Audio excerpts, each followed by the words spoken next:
when I was 12 years old. My mom had just started trusting me enough to leave me home alone, so this had to be when I was 12. We live in a peaceful and ordinarily safe little town. Quiet streets, spacious yards, friendly neighbors, and a charming little village with a bunch of shops and restaurants. It really is not a place where you need to look over your shoulder at night if you're walking alone or anything like that. It just feels safe, which is part of the reason my parents trusted me home alone at such a young age. I still live with my parents today in the same house. The night in question, it was a weekend. My parents were leaving me home alone for the night. When we were really little, my grandparents would watch my older sister and I, but since my sister wasn't home for whatever reason, and since I was kind of old enough to be left alone at that age, my parents decided to just trust me by myself. My parents had us young, so they've always been a bit more active in the sense that they'd often travel or go out on the weekends with their friends. They left me some money for pizza for dinner.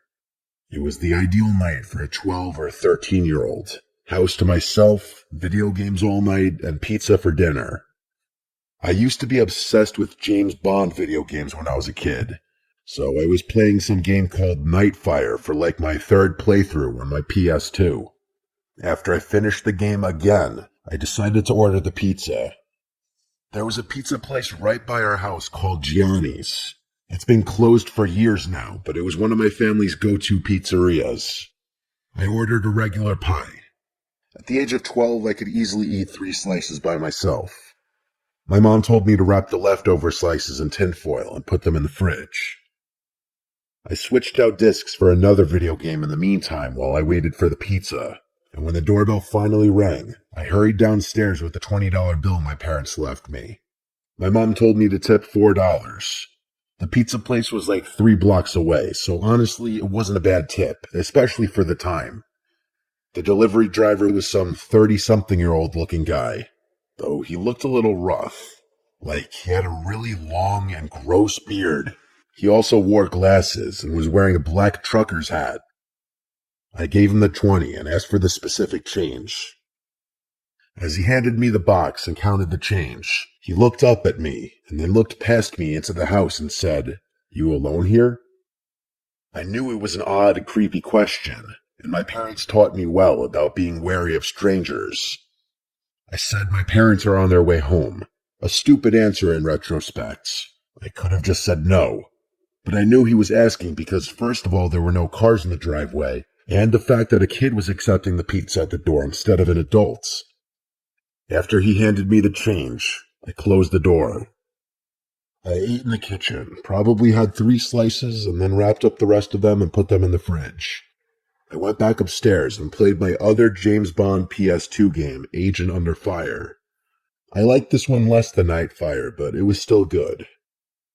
Hours go by of me playing. It was probably 11 o'clock when the doorbell rang. Naturally, thinking it was my parents, I rushed downstairs to the door. I said through the door, "Mom? Dad?" But an unfamiliar voice on the other side said, "Hey, I need help." They said they need to use a phone. I said, "Who is this?" And he repeated that he just needs to use a phone. I didn't want to peek through the window because, quite honestly, I was scared. I decided to go upstairs and ignore it. I knew from common sense alone that opening that door would be a horrible, horrible idea. I was walking up the stairs, which are directly in front of the front door, when the man outside banged on the door, and I heard him say, "Wait, please, I need help." What that meant was that he saw me. He was watching through the glass at the top of the door. I turned around, and though it was dark on the front porch, I could still see the outline of the man's head. Though I couldn't see his eyes, it was obvious that he was staring back at me. I ran upstairs and ran to my parents' room. The only house phone that was upstairs was in my parents' room, so I went to the phone immediately and called my mom's cell phone number. I didn't memorize my dad's number at that age. My mom picked up the phone, likely under the influence of a few glasses of wine, and then I told her that there's someone at the door asking to come in. This comment likely sobered her up instantly, as I remember her tone shifted dramatically, and she sounded much louder and more concerned. She asked me a few questions. Firstly, if I had answered the man or at all made him aware that I was home, and I told the truth and said yes. I asked who it was. My mom's tone grew more and more concerned. She asked me if for any reason someone knew I was there by myself, and I immediately thought of the pizza guy. I told her that the pizza guy asked if I were here alone, and around this time, the doorbell rang 2 more times. I told my mom in a panic, expressing that the guy would not leave. My mom told me to stay put in their room and keep the bedroom door locked. She said they were calling the police. My mom kept me on the line with her on her phone while they called the police using my dad's phone. They had to leave the restaurant they were in to go outside to better be able to communicate. It was a summer night. The windows were all cracked open to let some air into the house. And through my parents' window, I heard the gate on one side of the house leading to the backyard opening. It opened in a very discreet, gentle-sounding way. I told this to my mom, and she kept telling me to just stay quiet, stay in their room, and keep the lights off. I said quietly into the phone, "What if he tries getting in through the den window?" My mom would tell me to just stop talking and wait for the police. She would continue talking into the phone, feeding me updates from the police and their ETA, reminding me also to not talk. I was starting to calm down just a bit when I heard the unmistakable sound of footsteps downstairs. Footsteps of someone inside the house, wandering around. I whispered this in a panic to my mom, and I heard her scream something into the other phone to the police. Probably something along the lines of, "The man is inside the house, hurry up."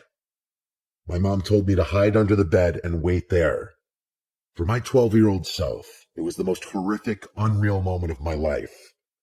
The only thing keeping me feeling relatively protected was the tiny little lock on my parents' bedroom door. I heard footsteps coming up the stairs. The stairs are by my sister and I's bedroom down the hall.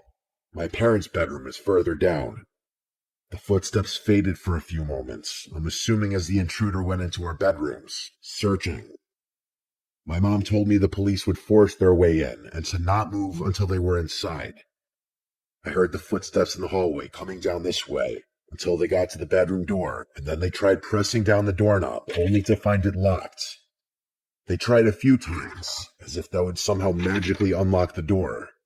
Then there was a light knocking on the door. But the person on the other side didn't speak a word. They tried the doorknob one more time before I heard the footsteps walk back down the hallway, then down the stairs, and they faded away deeper into the house. I did my best not to burst out into tears the entire time. I didn't even whisper anything into the phone because I was too scared to make the slightest sound. My mom finally told me the police were there, but to still stay put. I was expecting to hear them kick down the door, but instead, I just rather suddenly heard multiple heavy footsteps and a man shouting my name, identifying himself as a police officer. I heard them coming up the stairs, and my mom gave me permission to answer them and unlock the door. There were 2 officers upstairs when I opened the door, and then 2 more downstairs. They didn't have to kick down the front door because the back door was left completely ajar. The back sliding window was also slid completely open, which was the obvious original entry point. I had to talk with the police and tell them everything that happened, including my suspicion of the pizza guy, with my parents listening in on the phone. They were en route home, and by the time they got back, there were only 2 police officers still at the house. With the police report including a note of the pizza guy, they said they'd do their investigation. My parents brought me to Gianni's Pizzeria the next night and asked me to point the guy out if I saw him. When I didn't see him, they asked the manager which employee matched the description of the delivery guy I described. He said that would be Phil, who was currently out doing a delivery. After explaining the whole scenario, he said there's no way that would be Phil and asked us to leave the premises. Long story short, my parents made a big scene in the pizzeria, and they said they would never give them our business again. We went to the car and waited in the parking lot. We waited for almost an hour, and when he never showed up, we left. My parents thought it was because the manager called or texted the employee, which caused him not to show back up, but who knows? My parents contacted a few lawyers who ultimately didn't take the case due to a lack of solid evidence, stating it would be a waste of time, basically.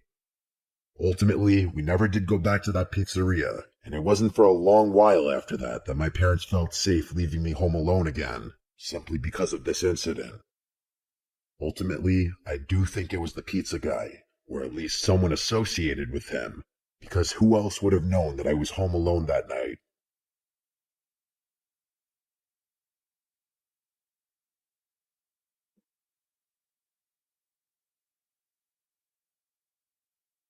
When I was a teenager, my parents and I moved from California to a secluded area in North Idaho. My parents had just retired and built their dream home deep in the backcountry. We had no neighbors in sight, just forest. Endless, dense forest that backed right up to national parkland and paper mill logging grounds. The house was massive. 2 stories, a gym, a full bar and pool room, and a legit movie theater set up in the basement. It felt like the kind of house people dream of. Remote, quiet, perfect. Or so it seemed. I was dating my high school girlfriend at the time. One night, while my parents were out on a date downtown, I invited her over to hang out and watch a movie. We were completely alone. I cracked open a beer.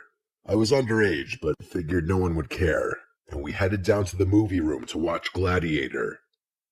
Everything started out normal, but somewhere around the midpoint of the movie, maybe close to midnight, something switched in me.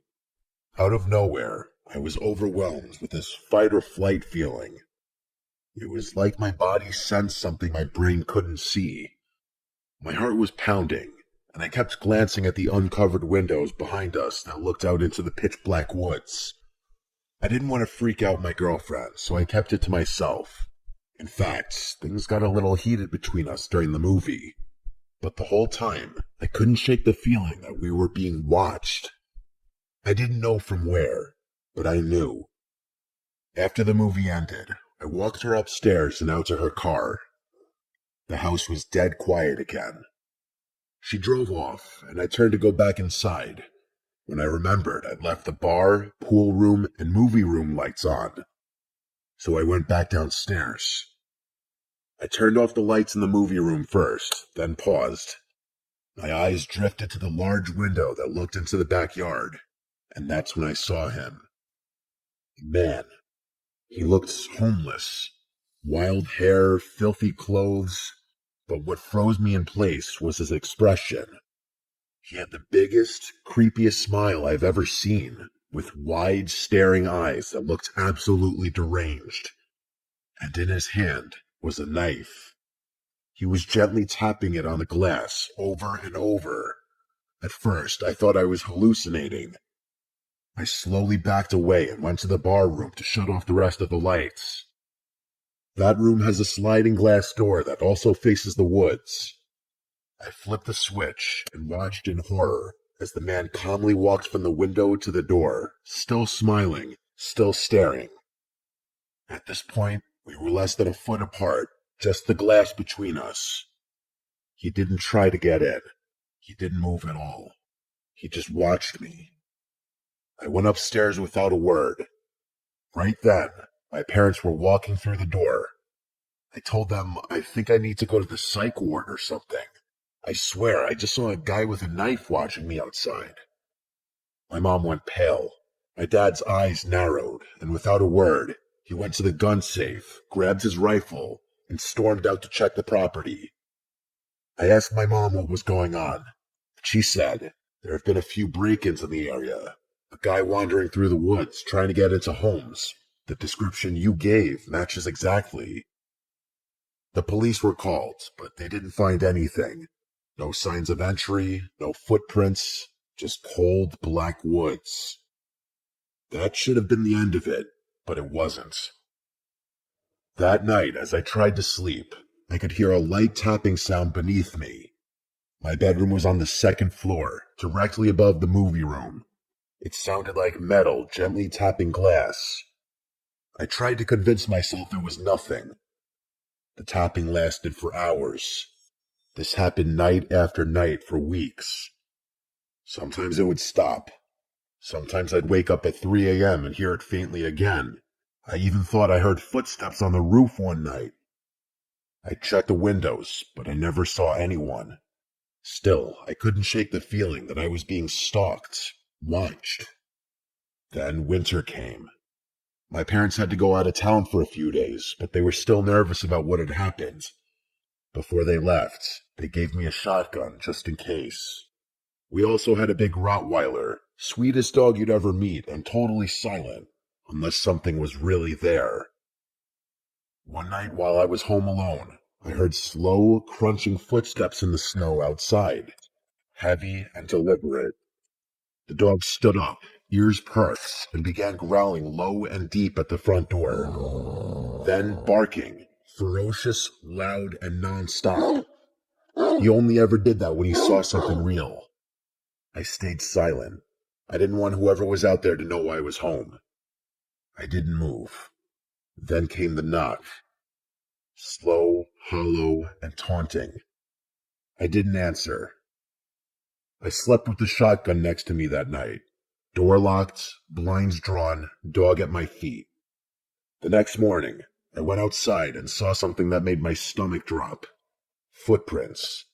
Fresh human footprints circled the entire house. They stopped at every single window, like someone was trying to look in, searching for me. I followed the prints around the property, and they eventually led into the forest.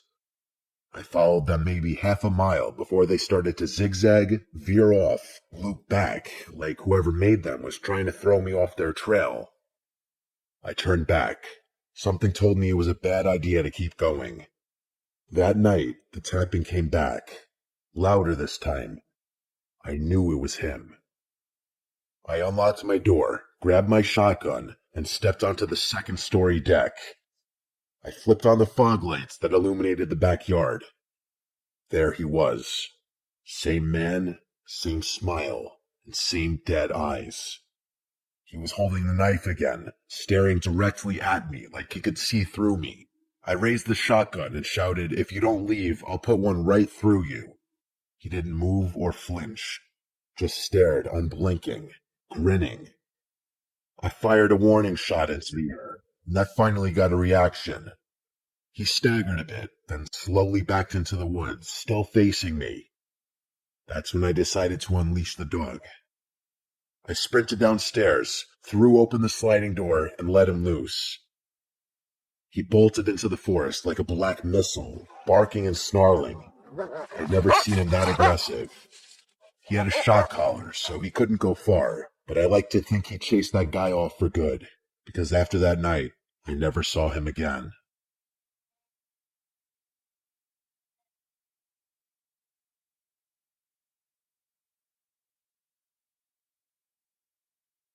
This happened in March of 2022, during spring break.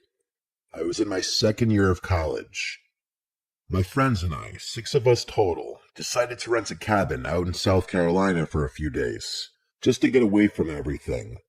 No school, no stress, no phones. It was supposed to be one of those quiet trips where you drink too much, play music too loud, and maybe make some memories you'll laugh about later. There were 4 of us guys, me, Matt, Chris, and Tyler, and 2 girls, Jess and Sarah. We'd all been close since freshman year. The cabin we picked was stupid cheap for its size. 2 stories, a wraparound porch, 2 bathrooms, and listed as being on private land near a lake. It was way out there, no towns for miles, surrounded by forests. The guy who owned it had a thick accent and seemed kind of off when we talked to him on the phone. All he said was, "Just don't go wandering too deep into the woods. Some old stuff back there. Wells, busted fences, snakes. You don't want to get turned around." We laughed about it, thought he was just trying to add some spooky southern charm to the trip. But when we got there, it wasn't funny. The drive took forever. GPS gave out an hour before we arrived. The last part of the road was just dirt and gravel, barely wide enough for 1 car. Trees got thicker the closer we got. When we finally saw the cabin, we all kind of went quiet.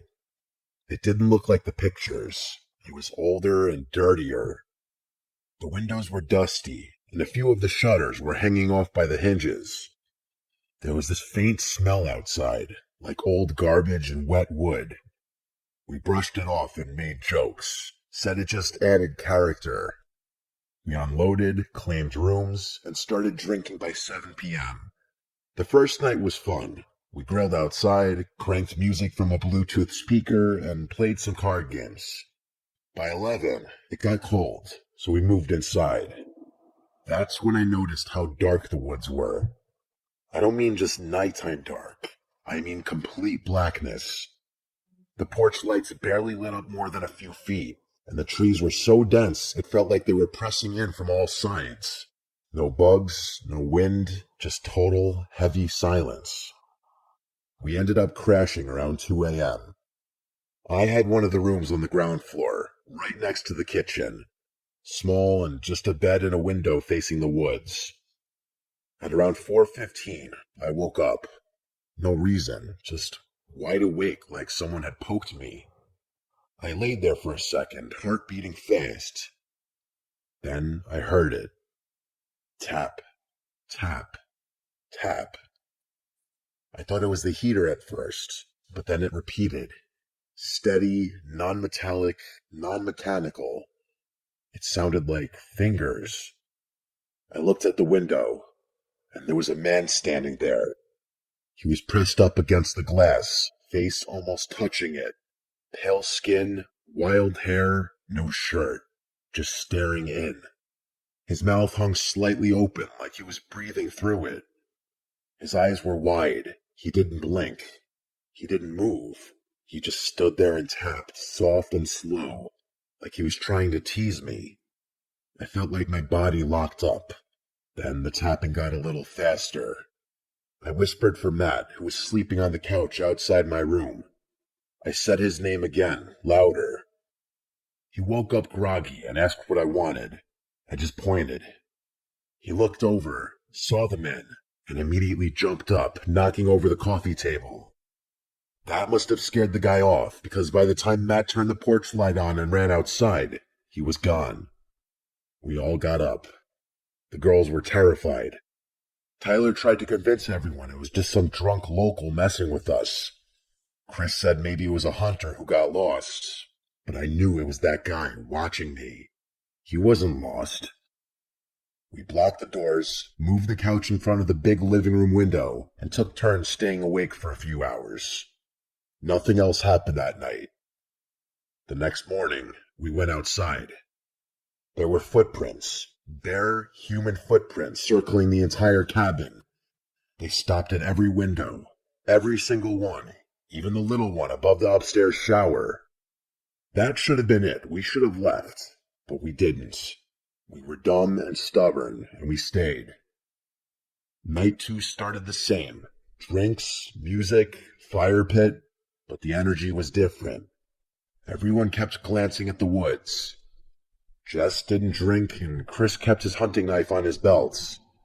When we finally went inside, we locked every window and double-checked the doors.